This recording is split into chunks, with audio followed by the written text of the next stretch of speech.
C'est un projet qui s'étale sur une temporalité assez longue, donc qui regroupe en termes de mandats, ça représente 2 mandats ou 2 mandats et demi à peu près, si on veut calculer comme ça pour la mise en œuvre de ce projet. En fait, le premier temps du projet, c'est quasiment que de la procédure. C'est-à-dire que c'est vrai qu'y compris nos habitants nous disent vous parlez de la Part-Dieu, mais on ne voit rien venir. C'est vrai qu'on a commencé à évoquer ce sujet au début de la décennie, en 2010, nous sommes en 2017, et il y a eu énormément de temps d'études, de préparation de procédures, et maintenant on va rentrer dans le concret.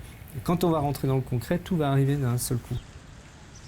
La Part-Dieu, c'est un quartier totalement spécifique, puisque c'est un quartier centre de l'agglomération.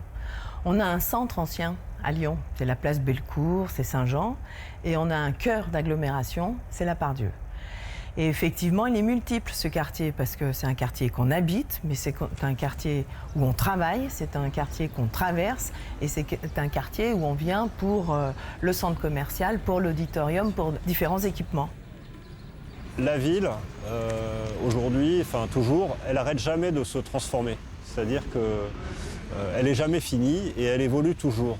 On part d'un quartier qui est vivant, qui est habité, qui est rempli de gens qui travaillent, de gens qui passent, de gens qui visitent. Et on va vers la même chose en mieux.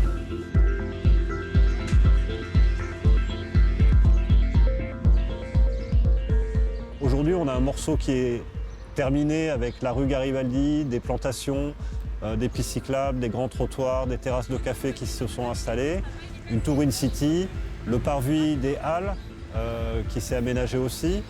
Et puis voilà, petit à petit, les choses s'assemblent, s'enchaînent. Ce qu'on cherche à faire vraiment, c'est que justement ce quartier soit complètement relié.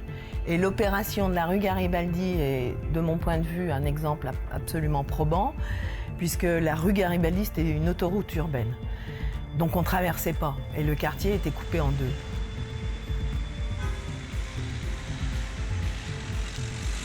C'était jusqu'à présent une image d'avenue, avec des trémies, avec des passages supérieurs. Et tout ça donc, est mis à niveau de la ville, au niveau du sol, en supprimant tout ce qui est trémies et passerelles. Donc on est au centre de la ville, entre la ville historique et la ville contemporaine de la Part-Dieu. Et on tire en fait un grand axe qui comporte tous les déplacements urbains, c'est-à-dire le piéton d'abord, le cycle, les transports en commun et la voiture. Donc dans la première tranche, nous avons une largeur de 55 mètres qui nous a permis d'avoir un peu plus d'espace et de création, on va dire, de ces fameux corridors écologiques qui sont la base première du projet, c'est-à-dire des bandes plantées les plus larges possibles qui créent cette liaison entre les deux parcs, le parc de la Tête d'Or et le parc de Gerland, qui rejoint aussi le parc Sergent-Blanc-Dagne. Voilà. Il est très important que chaque carrefour, qui en fait sont à peu près tous les 80 mètres ici, permette de traverser. Donc on a plutôt un flux régulier, mais continu, qu'un flux rapide et saccadé comme on l'avait auparavant. Donc moins de bruit, donc moins de pollution aussi. Mais la voiture n'est pas chassée, il faut circuler. Simplement, il me semble dommageable quand on a des quartiers très denses comme ici, d'avoir beaucoup d'espace public qui soit attribué à la voiture garée. Donc là, la décision était de garder 3 voies, ce qui pour nous était la bonne solution. Parce qu'il y a vraiment 2 voies. 2 voies suffisaient peut-être, mais la 3e voie est vraiment la réserve pour faire que la circulation passe sans problème.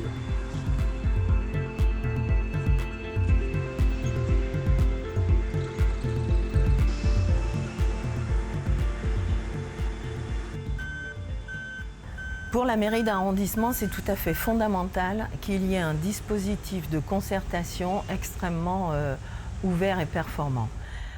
Parce que nous, ce qui nous préoccupe, c'est certes tous les gens qui travaillent, tous les gens qui viennent au centre commercial, à l'auditorium, à la bibliothèque, etc. Mais c'est surtout ceux qui vivent au quotidien.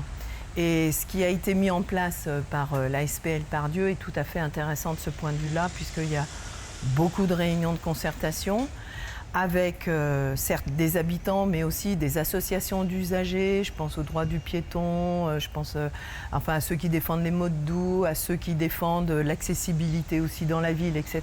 Donc, ce qui peut permettre de faire progresser le projet et ce qu'il a déjà fait progresser. Le public en général et les habitants du quartier ont quand même une impression quand même très claire aussi, une notion très claire de ce qui ne marche pas dans ce quartier. De son vieillissement, du fait qu'il a été pensé quand même prioritairement pour l'automobile et pour construire des bureaux. Les habitations sont plutôt un peu à la marge. Le centre du quartier, il n'est pas super agréable. Il offre plein de choses, le centre commercial notamment, la gare, mais il n'est pas très agréable. Donc toutes ces questions-là, les gens en sont conscients. Donc je pense que le projet, il est perçu globalement comme un projet qui va améliorer quand même fondamentalement le quartier. Là, nous, on a vécu Garibaldi avant-après.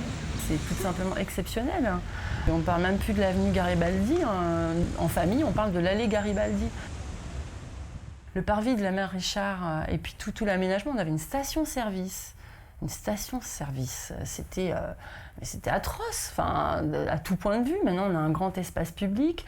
J'ai l'impression de pouvoir aller chez mes amis au Brotteaux, qui sont près de la gare des Brotteaux. On a l'impression de les voir, de leur serrer la main. On a réouvert, c'est énorme. Après, il y a des matériaux, il y a des arbres qui sont plantés. Il y a aussi... il y a une qualité qui est amenée. On aime, on n'aime pas, c'est pas le sujet. C'est que c'est bien plus fluide, bien plus agréable et carrément moins sordide. Il y a des lieux vraiment sordides, tous ces parkings. Après, nous, on a connu, on a pratiqué toutes les passerelles. Je pense qu'on aurait peut-être pu garder. D'ailleurs, je les prends ces passerelles depuis la barre. Quand je reviens de la gare, quelquefois. Surtout s'il fait une nuit, qu'il pleut, qu'on est dans un mode un peu polar, je prends en fait le bout de passerelle qui reste encore de la barre du lac et je monte sur la cité administrative avec les dalles qui font clac, clac, clac. Ça, c'est la Part-Dieu, quoi. C'est la Part-Dieu dans son côté. Mais je trouve qu'il y a aussi, il faut faire très attention à garder. C'est toujours pareil quand on réhabilite. Mais donc voilà, après... il y a plein de choses à faire encore.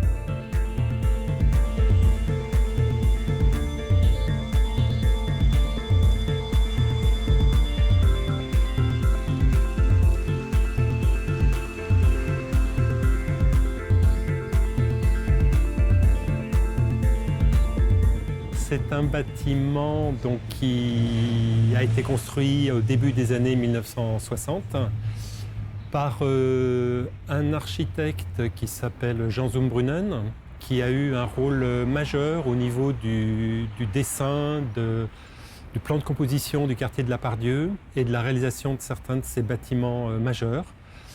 Et associé sur ce bâtiment-là avec Jean-Baptiste Maton, Grand Prix de Rome. Il fallait à la fois avoir un soin technique pour un petit peu penser, soigner les désordres liés à la vétusté du bâtiment, à l'âge du bâtiment, et puis avoir une reconnaissance architecturale d'un bâtiment qui a une identité très très forte. Donc pour nous, c'était une exigence de travailler pour redonner au bâtiment sa force. Et on l'a fait donc dans la première phase de réhabilitation pour redonner à la fois la précision de son dessin de façade. Et puis on l'a fait aussi dans le traitement coloré en étant très respectueux du jeu de nuances assez douces en fait. Moi je trouve ça plutôt intelligent, le parti qui a été pris de construire en relation avec les bâtiments qui existent. Donc il y a un bâtiment qui est réhabilité, il y a une nouvelle opération qui naît, et comment on peut dialoguer l'une avec l'autre. Donc effectivement, on s'est posé la question comment concentrer les hauteurs, essayer de fractionner un petit peu pour qu'on puisse garder des vues. On pouvait être un peu plus plein en extrémité puisque l'immeuble se retourne, donc ils ont des vues par ailleurs. Mais c'est jamais très simple. Puis après, il y a des études d'ensoleillement pour savoir si on ne met pas de l'ombre sur le bâtiment existant. Donc je sais que c'est une contrainte quand même du concours importante, puisque forcément il y a des habitants qui habitent déjà là et il s'agit de faire au mieux quand même.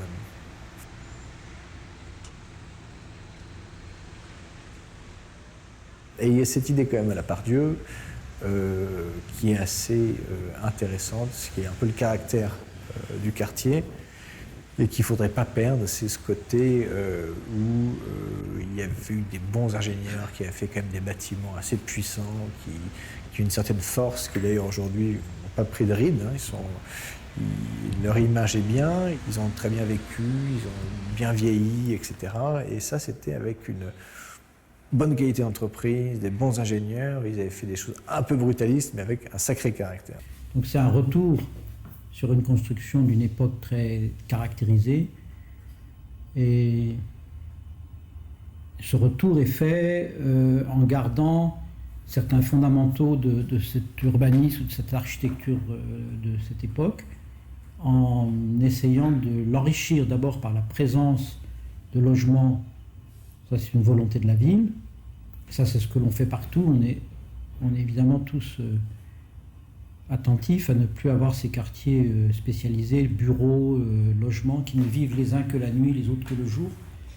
Et donc l'idée que j'avais était de redonner une vie par les volumes à cette rue, ne pas faire à nouveau une longue barre. Et la partie que je développe en logement, j'essaie de donner une sorte de ligne ou de trame que nous pourrons retrouver avec des variations sur les 3 bâtiments. Et la partie que je fais là, j'essaye d'apporter de la lumière, et ça finit par consister en un grand socle où il y a pas mal de commerces, de choses vivantes. Et puis dessus, là, à cet endroit, deux bâtiments qui sont assez différents. Moi, j'aime assez qu'à un moment donné, quand il y a du logement, on sente le contraire de la série égalitaire. C'est de rompre avec le fait que tout logement, tout quartier de logement, ou de bureau, est fait d'un empilement de choses toutes égales. Ça, c'est la série industrielle. C'est aussi devenu une sorte d'esthétique d'une époque. Dans certains quartiers, vous voyez des tours comme ça, et si vous regardez juste à côté au Brésil, vous avez ça, puis à côté, vous avez un bidonville. Puis le bidonville, malgré tout, eh ben, il est beaucoup plus attirant de le regarder. Vous sentez une vie, une profusion de la vie. Alors bien sûr, les conditions ne sont pas toutes parfaites, mais quand vous interrogez les gens, il y en a qui disent « Ah non, je reste dans ma baraque. D'ailleurs, j'ai ajouté une chambre sur le toit, etc. » Le bricolage humain et les milliers d'individus qui sont dedans, c'est quelque chose de merveilleux. Évidemment, on a besoin aussi de loger efficacement. Donc, nous n'arriverons pas à construire des bidonvilles à la part Dieu, mais il y a cette idée que dans le logement, on peut arriver à donner ce sens de chacun est différent.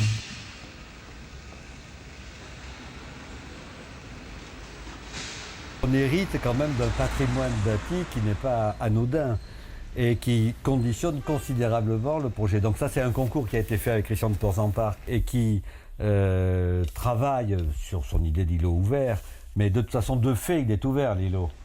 Et puis on veut qu'il y ait de la densité en ville. Je dis toujours, le paysagiste du XXIe siècle, il travaille pour une ville à la fois plus dense et plus naturelle, ce qui est une contradiction, évidemment. Donc on essaie dans tous nos projets, d'ailleurs sur toutes les villes, d'allier en fait 2 polarités extrêmes qui sont à la fois en effet une espèce de biodiversité foisonnante et un usage foisonnant aussi, et que l'un ne détruise pas l'autre. Donc on met en œuvre, je dirais, ces idées-là de ville plus dense et plus naturelle dans ce type d'îlot. Comment Portzamparc il marche, lui? Il marche en créant des ouvertures. Et là aussi, je dis souvent, le paysagiste, avant de donner du verre, il donne de l'air. C'est un proverbe chinois du XXIe siècle, qui n'est pas encore découvert, mais il va arriver, parce qu'en effet, il faut d'abord donner de l'air. Et en effet, le coup de l'îlot ouvert, c'est que ça donne de l'air.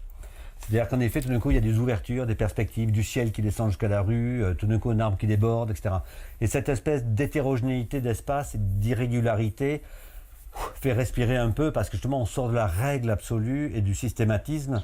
Donc, on est dans cette logique, en effet, de mixité. Je crois que la notion même de mixité du bâti, d'ailleurs même d'usage du bâti, bon, ça c'est la ville qui nous fait plaisir aussi, quand la ville est cosmopolite, qu'elle est mélangée, qu'il y a des choses, des arbres, il y a même des petites bêtes qui se baladent. Je dis que la biodiversité, c'est ça pour moi aussi, c'est une biodiversité humaine, et puis végétale, animale, et ça exprime pour moi l'idée d'une ville tolérante.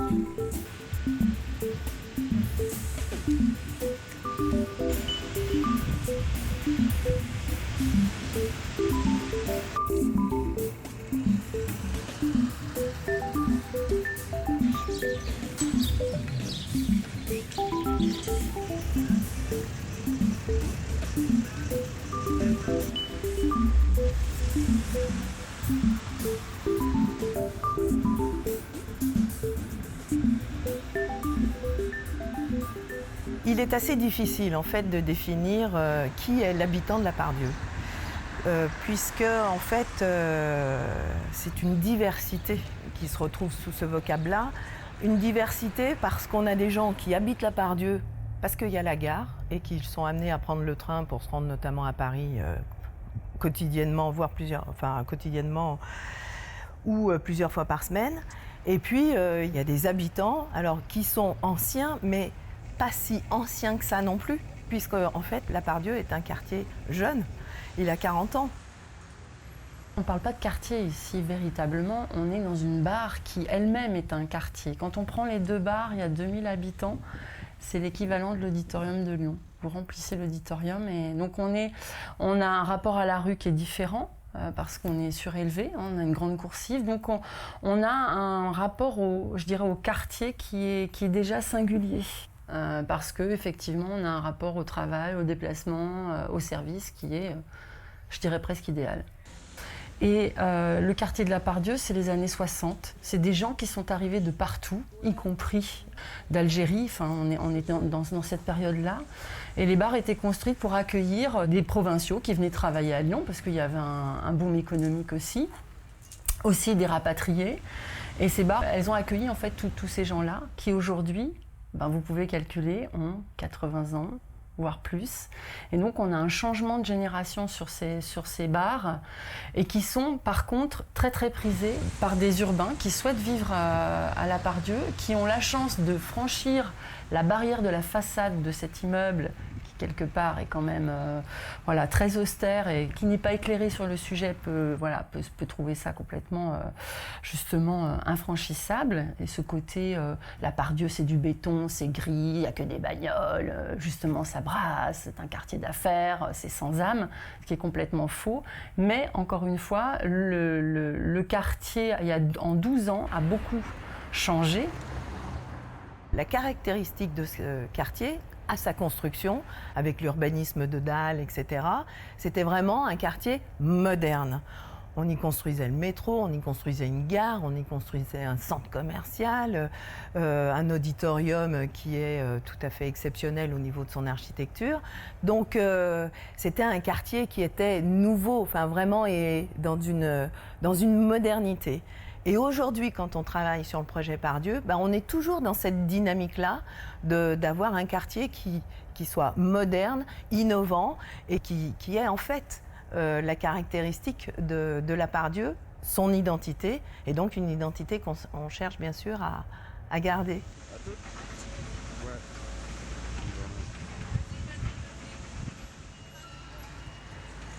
Il y a eu certainement quelques réticences. Forcément, dès que les choses se transforment, il y a quelques résistances, mais il y a eu un gros travail donc, de concertation mené avec ces anciens locataires pour à la fois expliquer le projet et puis expliquer aussi le devenir des bâtiments, puisqu'il va y avoir une transformation en profondeur d'une résidence qui était à 100% locative privée avant le rachat par le consortium du bâtiment, pour devenir à 40% logement locatif et 60% accession libre. Voilà. Donc on va voir vraiment une mutation du bâtiment, une mutation sociale, mais qui correspond à un souhait des 2 bailleurs d'organiser un parcours résidentiel des anciens locataires, soit vers l'accession, soit en restant dans du locatif aidé.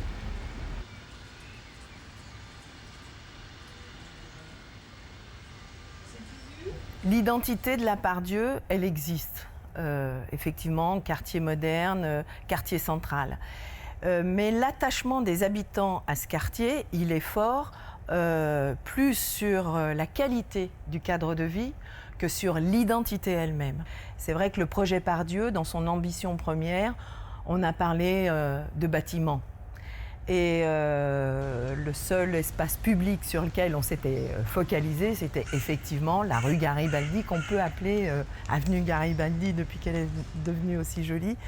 On a intégré vraiment cette préoccupation des espaces publics. Et ça, c'est grâce à la concertation. Je pense que le rôle de la concertation, c'est effectivement, d'une part, il y a deux rôles dans la concertation. D'une part, c'est d'expliquer ce qui va se passer le plus précisément possible. Quelle est la vision à terme qu'on a, et aussi d'expliquer dans quel ordre tout ça va se dérouler et dans quelle temporalité les choses vont se réaliser.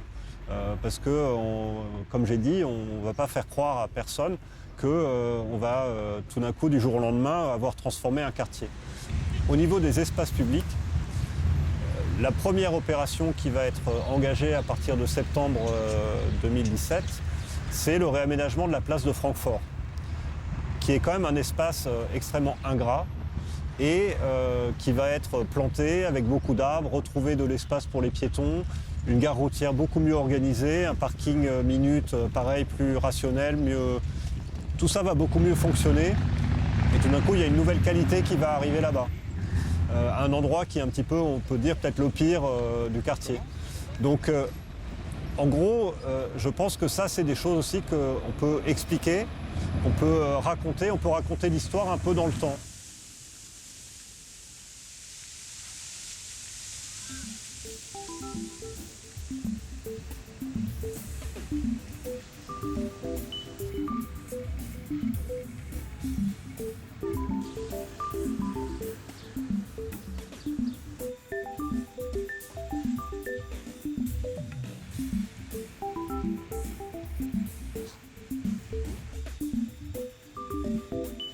Ça nous aide d'avoir un quartier en mutation, puisque finalement les gens savent qu'il se passe des choses. Il y a eu des annonces qui ont été très importantes qui ont été faites. Il y a des réunions publiques qui ont été faites, il y en a encore aujourd'hui, sur le développement du quartier de la Part-Dieu. Ça permet aux gens qui s'intéressent à ce quartier ou qui habitent de savoir ce qui se passe.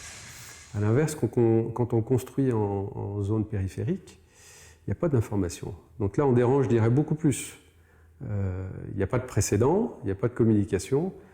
Ici, la communication permet quand même à la fois de s'assurer que les choses sont regardées, c'est-à-dire que l'institution, la mission Part-Dieu veille un peu à tout ça, et à la fois on a des éléments, des médias de communication qui permettent de savoir ce qui se passe.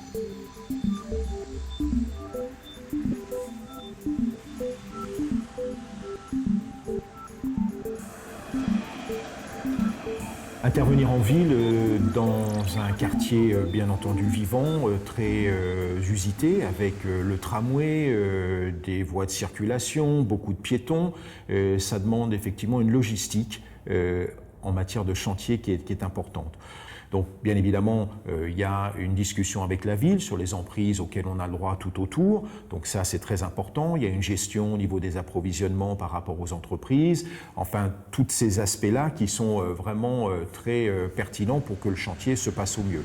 Bien sûr, en amont, il y a eu de la concertation avec la mairie d'arrondissement notamment, et aussi avec l'école qui est juste derrière. Donc nous avons rencontré la directrice de l'école, les parents d'élèves, on a expliqué un petit peu comment tout ça allait se passer, et notamment il y a une grosse phase de désamiantage. C'est vrai que c'est toujours un petit peu anxiogène de savoir que à côté d'une école, on va procéder à des mesures de désamiantage. Donc un travail de concertation, un travail de pédagogie, un travail d'information pour que tout ça puisse être accepté, se passer au mieux.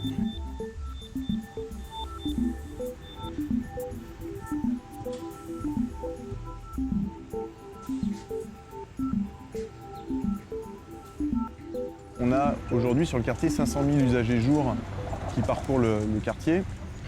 Et d'ores et déjà, les chantiers qui sont en cours nécessitent cet enjeu de coordination et d'optimisation de leur fonctionnement pour justement impacter le moins possible tous les usages qui sont sur le quartier. Il y a une logique en fait avec l'ensemble des partenaires du quartier qui interviendront ici de mettre en place une charte interchantier qui a deux objectifs majeurs. Le premier, c'est de leur garantir à eux la capacité de faire leur chantier dans des conditions qui soient les plus satisfaisantes possibles, et c'est-à-dire qu'ils ne soient pas gênés par les autres chantiers, qu'on ne soit pas sur un blocage du système où on n'arrive plus à accéder au quartier. Et deuxième objectif bien sûr majeur, qui est le fait que les usagers du quotidien puissent encore venir travailler, habiter, fonctionner le plus normalement possible Et on a même l'ambition, c'est de permettre que cette période de chantier soit aussi favorable dans le changement d'image qu'on souhaite insuffler sur le quartier de la Part-Dieu, qui fasse que les gens vivent activement les chantiers et ne les ressentent pas que comme des contraintes.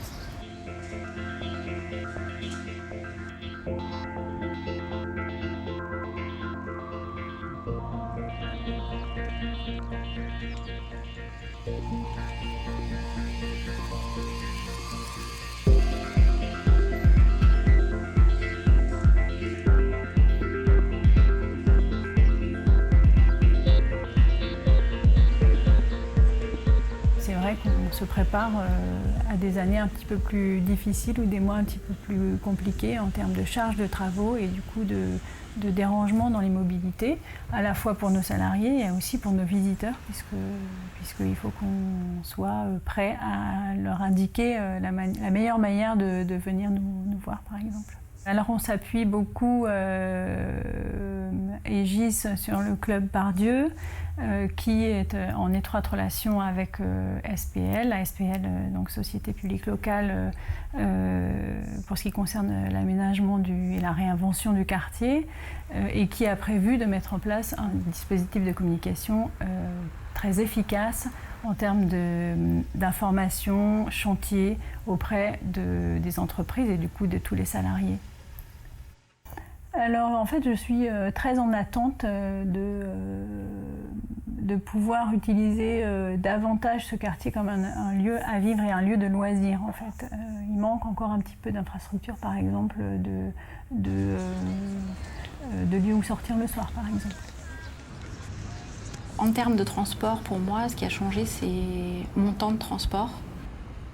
Alors il y a eu deux phases. Il y a eu une première phase il y a très longtemps où il y avait eu la réunification de 2 lignes de bus. Donc là, ça a été assez contraignant. Et puis donc il y a 1 an ou peut-être 2 ans maintenant, ils ont décidé de réaménager le quartier de la Part-Dieu et en même temps le couloir de la ligne C3.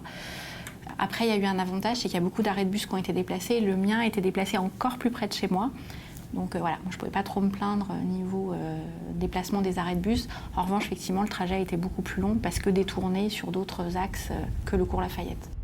Alors comme moi, je ne conduis pas, je pense que je ne vais pas être trop impactée parce que je pense que la prochaine phase de travaux, elle va beaucoup impacter les gens qui sont en voiture. Donc pour eux, je pense que ça va être effectivement de privilégier un autre mode de transport que la voiture puisque la rue en bas va être coupée. Les voitures pourront plus circuler. Il y a déjà une partie du parking Part-Dieu qui est fermée. Donc je pense que les gens vont prendre plutôt les transports. En revanche, pour moi, je ne sais pas pour l'instant ce que ça va changer. Est-ce que je vais fréquenter peut-être plus l'autre partie de la Part-Dieu une fois que ce sera terminé ? C'est possible, ça dépendra de ce qu'il y a, s'il y a des nouveaux restaurants, ou de quoi dîner le soir de manière plus agréable. Parce que je pense que le soir, les gens qui sont à la Part-Dieu ne dînent pas dans la Part-Dieu, sauf s'ils ont un train à prendre. Ils privilégient plutôt les Brotteaux ou la Presqu'île, je pense. Et puis, en termes de magasins, l'offre elle est très, très variée. Donc on peut faire ses courses alimentaires, le bricolage. En fait, on peut tout faire entre midi et 2 dans la Part-Dieu pour chez soi, justement.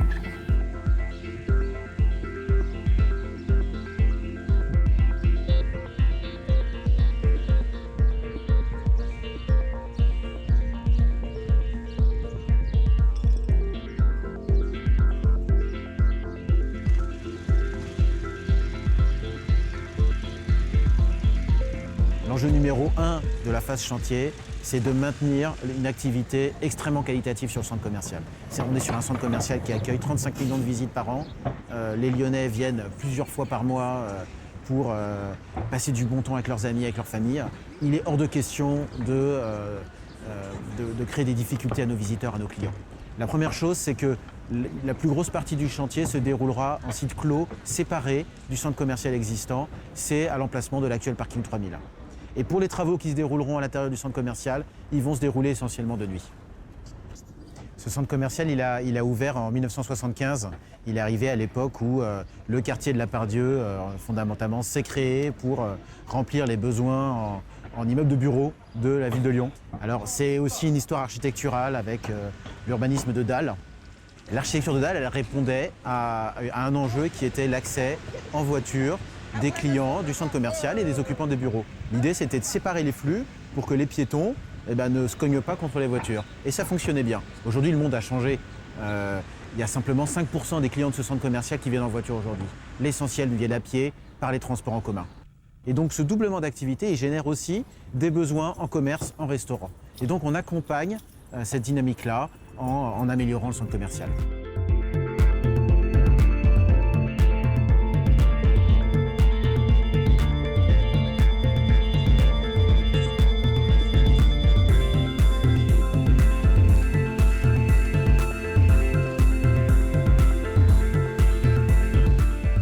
Le socle actif, pour nous, il était extrêmement important parce que c'est une idée forte de la nouvelle Part-Dieu. C'est ramener la vie au sol et on le voit autour de nous. Cette vie, elle a un vrai intérêt, c'est le partage entre des gens qui se promènent, entre des gens qui habitent cet immeuble et qui était un fait nouveau en 2011, puisque la Part-Dieu, elle a été créée dans les années 60 avec les piétons qui naviguaient en superstructure sur une dalle à plus ou moins 6 mètres. Et le rez-de-chaussée était dédié aux voitures. Donc sur l'ancien bâtiment, on avait des garages, comme sur la plupart des bâtiments Part-Dieu. Donc l'idée, c'est de créer cette transition.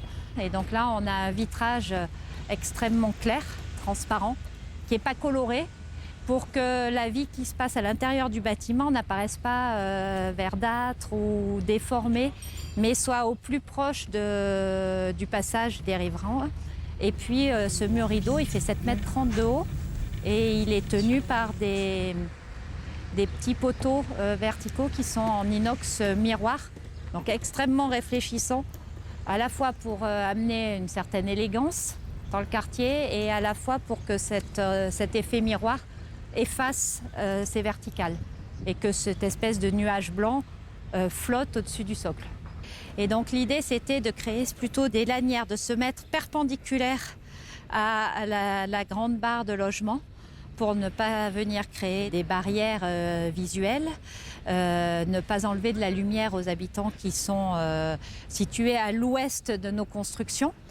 Et c'est encore plus vrai quand on parle de Silex 2, parce que là, on est sur une tour, donc un élément plus haut, et qui a de fait plus d'ombre portée et crée des contraintes visuelles sur l'ensemble des niveaux de nos voisins.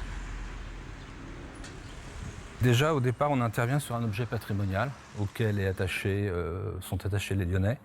C'est le pied de la tour, c'est quand même un des objets emblématiques du brutalisme lyonnais.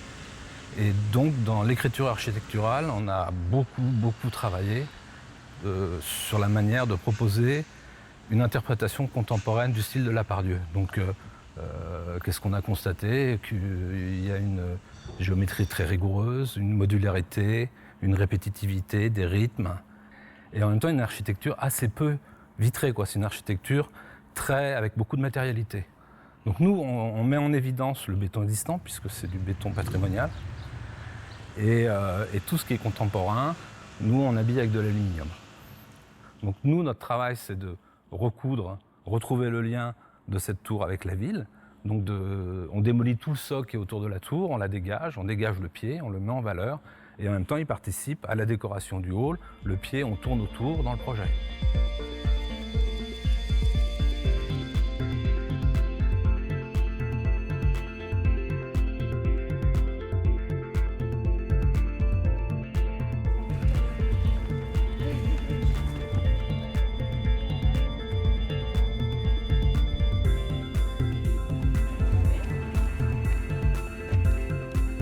Vous allez voir toute la longueur ici, qui fait le socle. C'est tout l'ensemble des commerces. Donc ça, c'est uniquement le rez-de-chaussée. Ce qui sera supportable, c'est un grand nombre de chantiers, mais qui, de par leur organisation et la mise en œuvre et leur coordination, n'interrompront pas de façon significative les transits au niveau de la Part-Dieu. Et ça, je pense que c'est très important. Nos concitoyens n'accepteraient pas qu'au regard de la mise en œuvre de ces chantiers, on vienne vraiment perturber, voire à certains endroits complètement casser les flux qui existent. Donc On regarde cette masse importante de chantiers. On aura quasiment une quarantaine de chantiers qu'il faudra coordonner les uns avec les autres. On a mis en œuvre une organisation spécifique avec une mission de coordination des chantiers et avec un pilotage très fin de ces éléments-là. Là où les opérateurs trouvent leur intérêt et comprennent la démarche, c'est justement sur le fait que si le chantier d'à côté ne joue pas le jeu, ça peut lui-même impacter son chantier et du coup avoir des conséquences sur le bon déroulé de son opération. La première démarche, c'est d'avoir une maquette numérique du quartier pour anticiper l'ensemble des impacts qu'il va pouvoir y avoir sur le quartier pour les fonctionnalités véhicules, pour les fonctionnalités piétonnes, cycles, etc.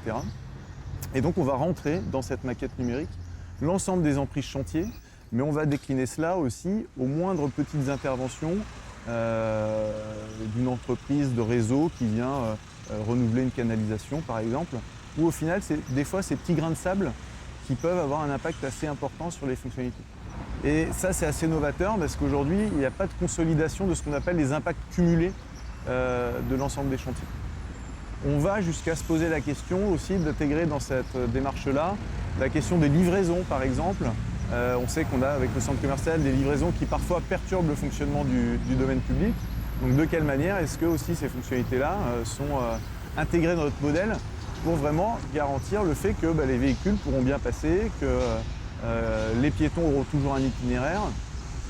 Et deuxième volet qui va concerner plus les chantiers sans forcément que ce soit visible pour le grand public, entre guillemets, c'est qu'on va mettre en place ce qu'on a appelé un poste de commande centrale qui va être un contrôle de l'ensemble des flux chantiers au sein du quartier par jour.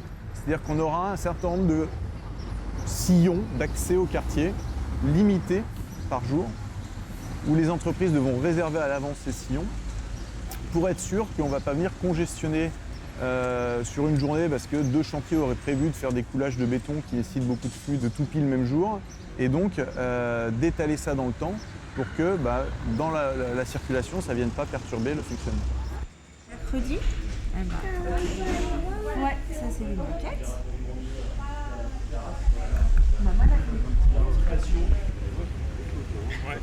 Avec les quais. On est sur la rue Bouchu. Et cette rue Bouchu est assez, on va dire, illustrative de toutes les évolutions que le projet Pardieu souhaite porter à terme. Le centre commercial va connaître un renouveau incroyable, avec un projet, je pense, qui va amener tout d'un coup énormément de nouvelles choses. Tout ça sans fermer le centre commercial. La gare va s'agrandir sans fermer la gare. Les espaces publics vont se refaire sans empêcher les tramways, les vélos ou les piétons de passer. Donc ça, c'est la difficulté, l'enjeu et le challenge un petit peu d'un projet comme celui-là, qui aussi entraîne peut-être une période un petit peu plus longue, parce qu'on ne peut pas faire les choses aussi vite que si on bouclait tout et qu'on livrait un produit fini au bout de 1 an ou 2 ans, quoi. On a pensé à une cohérence d'un morceau de ville à terme, mais dont on sait qu'il ne sera jamais à terme, puisque quand on aura fini des choses, il y en aura d'autres qui commenceront.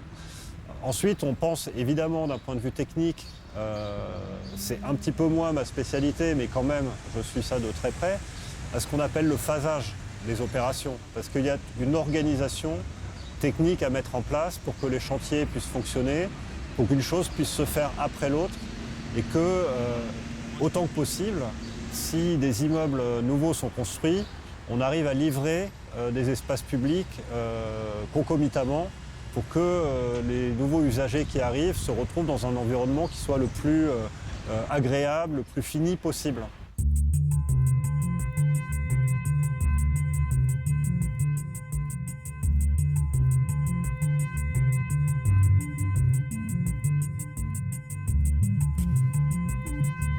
Cela dit,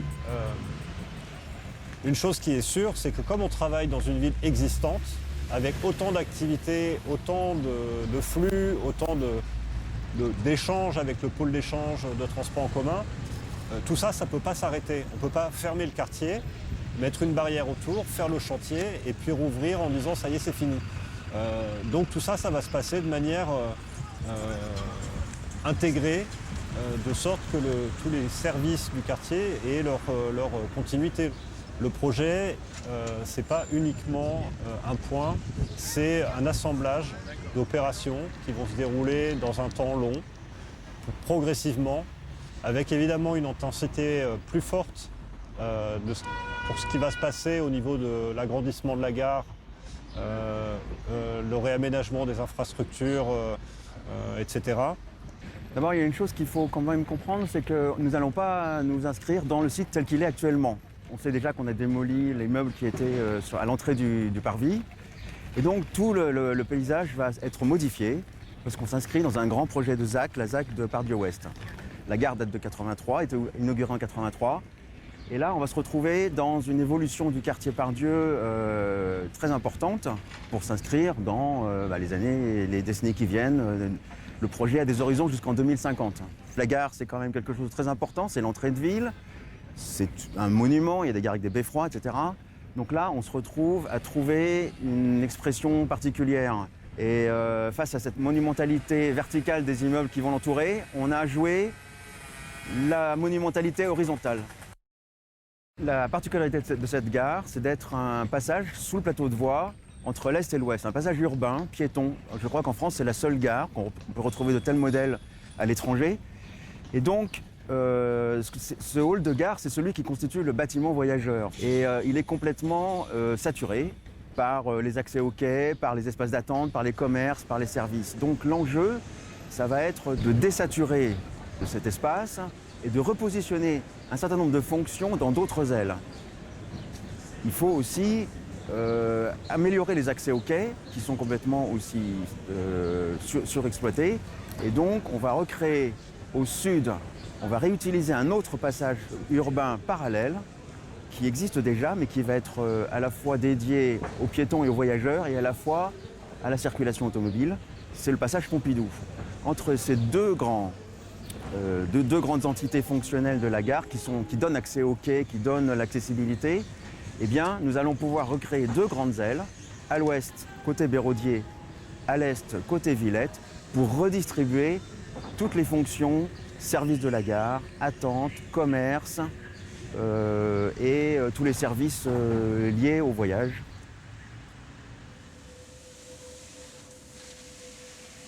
Le concept général, c'est de donner à voir. De donner à voir pour savoir où on va, la destination qui toujours stresse le voyageur. Quand il sait où il va, quand il sait où il va prendre son train, où est le quai, où il peut attendre et où il peut avoir l'affichage du départ du train, il est donc beaucoup plus serein. Donc c'est ça l'idée, c'est que dès qu'on sort de l'intermodalité des tramways, des bus, on sait exactement où on va prendre son train puisqu'on voit le train arriver et circuler en transparence de la gare. Toute la difficulté des 6 années à venir, ça va être effectivement de continuer à exploiter la gare dans un environnement qui va être complètement transformé. Et cette transformation, elle va évoluer au fil des différentes phases du chantier. Et il va falloir que quotidiennement, on fasse rentrer nos 120 000 voyageurs jour dans cet espace, les faire passer sous une façade qui sera en cours de démolition ou de reconstruction. Et toute la difficulté, justement, ça va être de continuer à assurer un service de qualité, parce que il faut qu'on continue aussi à respecter nos standards. On a une saturation aussi sur la plateforme ferroviaire, puisque 500 trains quotidiens avec 11 voies seulement, c'est compliqué à exploiter. Et aux heures de pointe, c'est un train tous les 3 ou 4 minutes sur un quai. La gare de la Part-Dieu, elle est une gare de correspondance et au cœur du réseau pour toutes ces correspondances. C'est la première gare de correspondance de France. Aujourd'hui, les 11 voies qui desservent la gare, ça oblige à une exploitation très très tendue. La 12e voie qui va se créer dans le cadre du projet va apporter un petit peu de souplesse, donc permettre de gagner en robustesse d'exploitation, ce qui n'est pas le cas aujourd'hui. Donc à l'issue du projet, on aura globalement doublé toutes les surfaces de la gare. C'est-à-dire aujourd'hui c'est 15 000 m², ce sera 30 000 m² à l'issue du projet. Et toutes les surfaces de circulation auront également été doublées.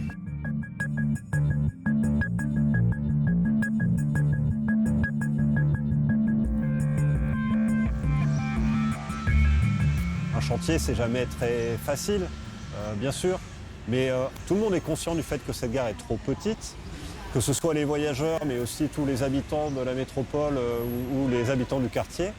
Je pense que quand les usagers vont découvrir, après une période de nuisance, une gare 2 fois plus grande, 2 fois plus belle, 2 fois plus spacieuse, 2 fois plus pratique, tout d'un coup, ils vont vite oublier que pendant quelque temps, ça a été un peu difficile.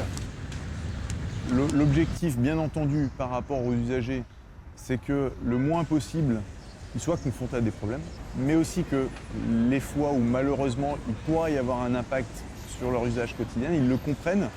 Et une fois qu'on a compris que oui, il y a des contraintes, mais aussi on va vers quelque chose qui sera mieux, qui sera beaucoup plus agréable à parcourir, beaucoup plus fonctionnel. On le voit sur la rue Garibaldi, c'est un parfait exemple du fait que bah oui, pendant 1 an, il y a eu des contraintes sur la circulation, sur les flux piétons, etc. Mais après, tout le monde est convaincu et personne ne souhaiterait revenir en arrière. C'est vraiment cette démarche-là qu'on va essayer d'insuffler parce que l'enjeu, autant il était important à l'échelle de la rue Garibaldi, là, à l'échelle de tout ce qui va se passer sur le centre commercial, sur les gares, c'est, on va dire, un enjeu démultiplié en termes de volume de chantier et d'impact. Ah non, c'est un mal nécessaire, hein. Moi je le dis, hein, et pas mal de gens qui me posent la question, Habib, est-ce que tu as eu des soucis de baisse de chiffres? Effectivement, il y a un petit peu du fait des réticences des uns et des autres par rapport à la poussière, par rapport au bruit, par rapport à toutes les nuisances. Hein. Et c'est vrai, tant qu'on est en chantier, c'est comme chez soi. Hein. On est toujours sous la poussière, on est toujours, tant que c'est pas fini, on est toujours mal. Et ce mal, c'est un mal nécessaire hein, qui, je le souhaite, rapportera de l'espoir dans le quartier. Et aujourd'hui, bon, devant chez moi, donc c'est bientôt terminé. Et petit à petit, donc les choses vont se faire. Et puis on va voir, et c'est les finitions qui font tout. Hein. Les gros travaux, quand on démolit, ça crée du volume, ça crée de la poussière, ça crée de la nuisance de toutes sortes. Mais quand on va avoir le petit dernier coup de pinceau et qu'on apprécie et qu'on lève le rideau sur le bonheur de voir des arbres en face, il est certain qu'on appréciera à ce moment-là. Et j'espère que mes clients l'apprécieront et reviendront par la même occasion. On a eu quand même des gros chantiers. La première tour Oxygène, la tour InCity qui est exceptionnelle et des chantiers tout à fait remarquables. C'est-à-dire que sur des espaces contraints, ceux qui ont réalisé ces projets-là et les entreprises ont vraiment très bien travaillé pour qu'il y ait le moins de gêne possible. Alors bien sûr, il y en a eu un peu, mais très honnêtement, ça a été extrêmement bien géré et du coup, il n'y a pas eu vraiment de crispation des habitants autour de ces projets-là, en tout cas sur les chantiers.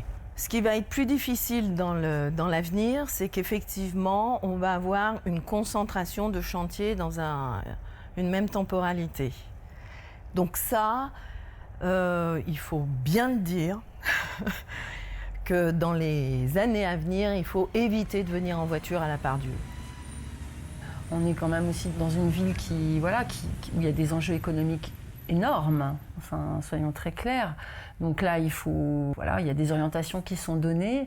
Après, il y a des choses, si vous voulez, la ville, c'est la ville qu'on voit et c'est la ville qu'on vit. Et dans son aménagement, on pourrait très certainement aller dans encore plus le sens des usages étonnants, des usages surprenants, des usages qui nous dérangent, comme des gens qui dorment dehors, mais il y a du street art, il y a plein de musiciens dans ce quartier, parce qu'il y a l'auditorium. Pourquoi est-ce qu'il n'y a pas plus de studios d'enregistrement, de répétition, enfin, vous voyez, et c'est ça qui fait tout d'un coup un quartier où, oui, c'est vrai qu'on a la petite place Guichard avec la Bourse du Travail des années 30, on a la Tour InCity, on a les halles qui sont en mode, on ne sait même pas d'où, hein, et puis on a les bars Zoom, et c'est tout cet assemblage qui fait la Part-Dieu. Après, d'un point de vue, je dirais, de l'architecture, hein, parce qu'il y a ce côté idée reçue, en termes d'image, mais en termes de vécu, concrètement, la Part-Dieu, c'est essentiellement tout faire à pied, tout faire en vélo, tout faire en transport en commun. C'est un luxe absolu pour nous, enfin pour moi, de mon point de vue. Et je pense qu'il y a beaucoup de gens qui en sont conscients.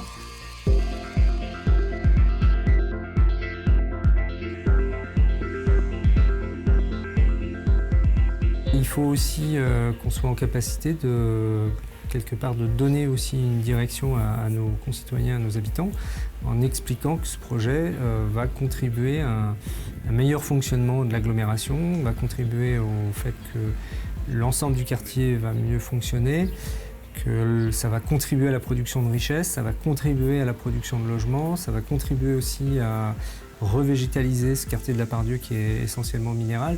Donc il y a certes des contraintes ponctuelles et temporelles liées à la mise en place du chantier, à sa réalisation, mais c'est pour aller vers quelque chose qui sera meilleur demain, pour avoir une ville plus agréable, plus douce et plus intéressante à vivre au quotidien pour nos habitants.